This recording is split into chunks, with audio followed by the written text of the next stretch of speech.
Magandang araw mga kabrid, magandang araw sa inyo lahat. Ito, nandito tayo sa ating kaibigang si Fernan at tayo ay mamamasyal dahil mambuburao tayo ng kawayan mga kabrid.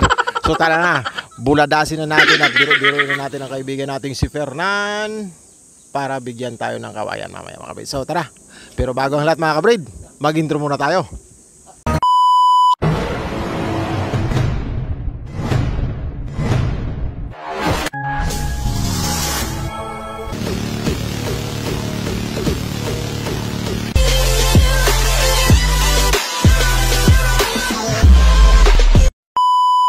So let's go, good morning and good morning po sa inyong lahat mga kabrid. Ito tayo ngayon sa ating kaibigan sa bundok mga kabrid, kung ano ang pwede nating madilihin siya mga kabrid. So dito mostly ako kumukuha at nanghihingi ng mga gulay, pananim, kahit ano mga kabrid, mostly kawayan mga kabrid. So madalas tayong pinuputulan ng kawayan tapos gagawin nating kulungan dahil nga po ay lagi tayong binibisita ng kaibigan nating musang. So mga magbe-20 piraso na ang sumama sa kanya, sa kaibigan nating si Musang. So kailangan nating magresponde at gawa ng paraan kung paano maibsan ang gabi-gabing pagbisita. Hindi man natin mahuli-huli kasi malaki mga kabrid. Malaki po ang kaibigan nating bisita. So minsan ko na siyang nakita ay ang laking pusa. Yung ang laking pusa na parang aso siya. So 1.6. May dalawang ngipin. So kaibigan natin 'yon. Hindi naman natin. So in order na mabantayan natin ng maigi ang ating mga alaga, kailangan nating mag-provide ng extra and mag-develop ulit ng kulungan mga kabrid. So andito tayo sa kaibigan natin mga kabrid. So andito bundok there, bundok doon. Ang daming bundok mga kabrid dahil ito po ay bundok. So ito, ipakita ko sa inyo ang kanyang mga simpleng alaga mga kabrid. Ayan, no? Mga puti na dark leg, yun ang pinaparami niya, mga white hatch na sinasabi pagdating sa linyadang mga alagang manok. Tapos ayun siya, nagtatabi siya. Tapos ito yung ginagamit niyang broodcock mga kabrid na fowls. And then naka 7 times pasado na sa ating Uy, teka lang. At dahil dito gawin lang nating pang premiere ang mga videos natin mga kabrid. Stop na tayo sa pag-share ng mga alaga natin dahil walang nangyayari mga kabrid. Ayon sa ating pagsasaliksik at napansin at naanalisa mga kabrid, wala tayong mahihita sa pag gaganong-ganon ng mga manok, mga alaga manok natin. So ito na lang, premiere na lang tayong video. Wala na tayong maasahan pagdating sa pag-aalaga ng ating mga manok mga kabrid. So hayaan na lang natin sila. So ang kailangan lang yung mga silik natin na mga gusto nating isilik dahil nasasayang lang at binibisita ng ating kaibigan. Yun lang ang tututukan nating alagaan. Tapos yung mga kaibigan natin na nasa probinsya, pag pumapasyal, doon na lang natin i-share ang ating mga alaga mga kabrid. Ito is simpleng paglalathala tungkol sa buhay ni JPC Backyard, ang pamamasyal sa ilog, pamamasyal sa bundok. Ayan puro kawayan yan mga kabrid. Yang bundok na yan is mahirap akyatin yan. Hindi masyadong pinupuntahan ng mga peoples yan mga kabrid. So mostly may mga ligaw na hayo pa dyan. Dyan kami nakakita ng mga musang, mga bayawak, syempre yung mga gumagapang mga kabrid. So tuloy lang naman ako sa paglalathala. So ang ginawa ko mga kabrid, nakadaan ako sa palengke, bumili ako ng 2 tulingan mga kabrid, tapos iihawin namin. Tapos dito na po ako mga kabrid kakain. Kunting sharing lang. Maraming salamat sa inyo dyan, ikaw na nanonood, kaway-kaway dyan, maraming thank you. So ayan mga kabrid, ayan na siya po, ayan na po, akyat tayo ito. Ipakita ko sa inyo ang kanyang munting libangan dito mga kabrid, yung kaibigan nating sa bundok. So doon kami kumukuha ng inumin naming tubig, yung bukal kabrid, ayan galing sa kailaliman ng bundok yung bukal siya. Kumbaga sa English is spring mga kabrid, spring from the mountains mga kabrid. So ito, mayroon siyang tumutulo diyan. Tapos ginawa niya ring kulungan ito. Tapos mayroon siyang mga alagang, yung tawag sa amin is pasayan. Ayan pasayan, yung sugpo siya na may ipit-ipit. Ayun, yung lumalaki din. Ayun siya. May mga ipit na malalaki kabrid. May mga ipit na malalaki. Tapos ayan, iniipon siya ilang piraso. Ayan, pinapadami niya yata. So ito, dito siya naglilibang. So tayo naman isa try nating maghagilap kung ano mabuburaot natin mga kabidi. Kung ano yung akit nga ako dito. Ito sa hagdan. Mas maganda-ganda ang pagbabloging natin kung lakad tayo mga kabrid. So dito ang parang seawall na siya, kabrid. So dito siya nakakuha ng mga isdang malalaki. Yung mga dalag, mga kasi mga maraming ligaw na dito, isda, ligaw, mga plapla, yung mga malalaking tilapyang kulay pink, dito marami siya. Ang ginagawa niya pag nakakahuli siya or nakakita siya, sinusukluban niya lang nun, yung yung net. So ayan. Tapos nilalagay na dun sa fish pond niya yung mga sugpo doon, yung mga pasayan. Sinsya na kayo, mayroong tunog na mayroong tunog na duli-duli naman ang tawag sa amin yan, yung maingay. Pag mainit, dyan sila lumalabas. Yung niya, parang magmi-mating sila mga kabrid. So tara, lakad tayo ng konti mga kabrid. So ayan syempre ang kaibigan natin is masaya yan pag nabibisita ng ibang kaibigan din mga kabrid. So tayo ay nakakuha or nakabili ng kunting makakain gaya ng 2 tulingan mga kabrid. Ang ginawa ng ating kaibigan is nagningas na agad siya para makapag-ihaw na kami at dito na kami kakain na 2. So ako naman is umiskapo lang ako doon kay Mrs. Kasi sabi ko nga kay Mrs. kailangan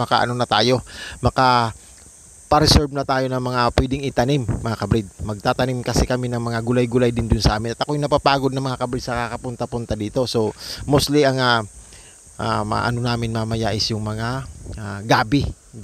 Kasi may malapit na manabatis doon. Madali lang siya, yung diligan. So mayroon tayong dyan. Makahingi tayo ng gabi. Kung ang pwedeng maitanim doon na mapapakinabangan natin. So konting lakad mga kabrid sa ating munting kaibigan na lugar ng ating kaibigan mga kabrid. Konting lakad lang, tapos pakita ko sa inyo yung ayan siya kung ano-ano lang mga kukuti-kuti niyan. May mga sitawan. Ayan may mga sitawan siya. Ayun yung fish pond niya Mayroon din kasi yung bukal na malakas kabrid.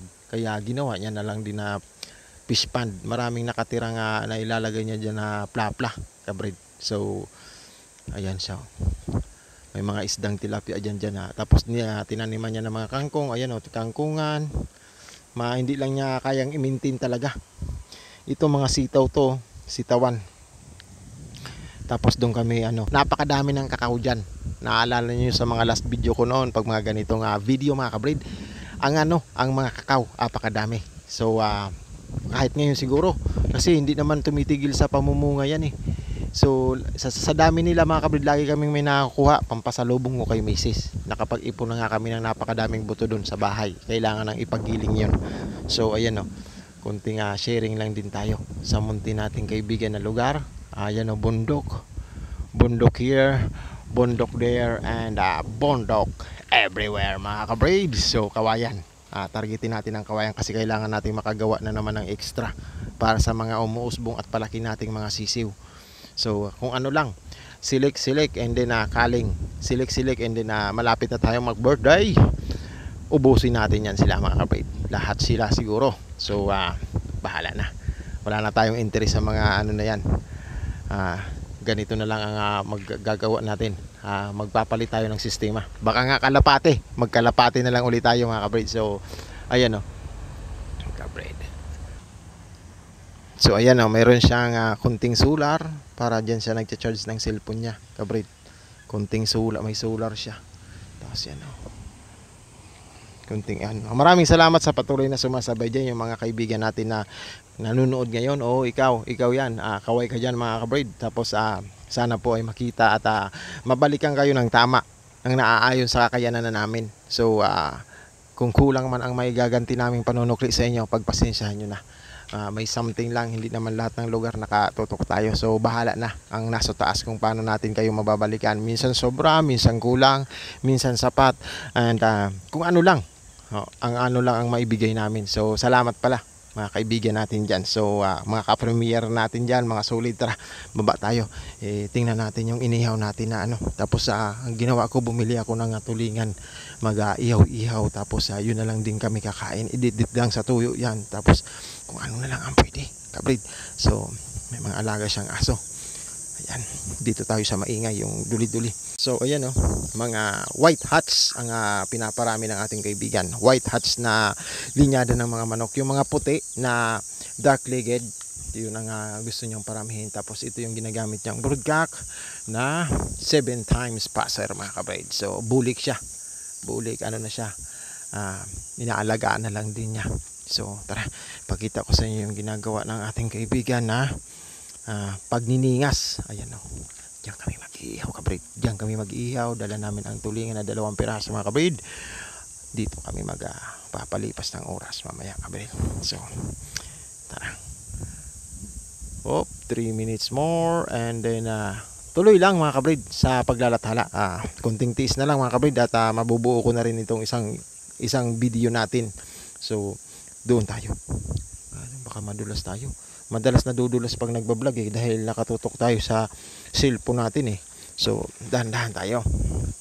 Punta tayo dun sa, ayan, mga gabi niya. Gabi gulayan niya, ayan o. So ayan, kunting lang, kunting sharing lang din tayo. Pakita tayo ng sitwasyon natin. Bundok talaga, kabrid oh. Napaka-presko dito, kabrid. Kahit tagaktak na ang init dun sa lungsod, dito sumisipol-sipol lang ang mga kawayan, kabrid. Ayan ang kabrid. Okay, let's go. So ayan oh, dito tayo mag-ihaw-ihaw, and then simpleng simpleng salo-salo lang. Makumusta lang din natin ang kaibigan natin, tapos yung tipong maging komportable lang ba tayo. So mag-share din ako sa kaibigan ko about sa mga discouragement or pagka-failure natin sa pag-aalaga ng manok, mga kabrid. So hingi tayo ng konting advice kung ano ang dapat gawin, kasi marami na ang na-share natin. Yung mga kaibigan natin na pumunta sila ng Maynila, yung iba ay sa pinapakuha na lang natin sa mga kaibigan natin, mga kabrid. Ayan o, kabrid. Ayan. Maraming thank you. So let's go na, kabrid. Mag-ihaw-ihaw na tayo. Maraming salamat ulit sa sa mga kaibigan. Hopefully po, mga kabrid, lagi po tayong nasa maayos na kalagayan, mga kabrid. So yan, mga kabrid, ang finished product ng ating itatanim. Kamuting kahoy ang nakuha natin at nahingi sa ating kaibigang si Fernan. So ayan na siya oh. Andun yung kawayan. Tapos ito po yung kamuting kahoy na itatanim natin mamaya. Maraming salamat, mga kabrid.